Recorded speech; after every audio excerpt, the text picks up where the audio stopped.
இன்னைக்கு ஆதிரா ஜங்ஷனில் கொத்தவரங்காய் சட்னி எப்படி செய்கிறதுன்னு பார்க்க போகிறோம். இதில் நார்ச்சத்து அதிகம் இருக்கிறனால அடிக்கடி உணவில் சேர்த்துக்கலாம். இட்லி தோசைக்கு சரியான காம்பினேஷன்.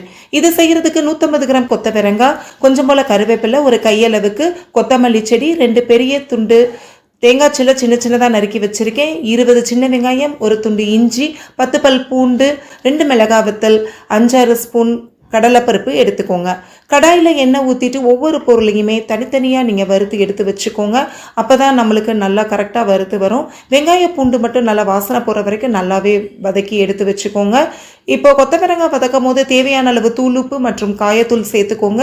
அப்போ உங்களுக்கு வாயு தொந்தரவு இல்லாமல் இருக்கும். ஒரு நெல்லிக்காய் சைஸ் அளவுக்கு புளியை போட்டு நல்லா வதக்கி எடுத்துட்டு எல்லா பொருளும் ஆர்வம் மிக்சி ஜாரில் தண்ணி ஊற்றி நல்லா அரைச்சிக்கோங்க. இப்போ கடாயில் எண்ணெய் ஊற்றி கடுகு உளுந்தம் பருப்பு, வத்தல், கருவேப்பிலை போட்டு தாளிச்சிட்டு அரைச்ச அந்த விழுதையும் போட்டு தண்ணி ஊற்றி 2 நிமிஷத்தில் இறக்கிடுங்க.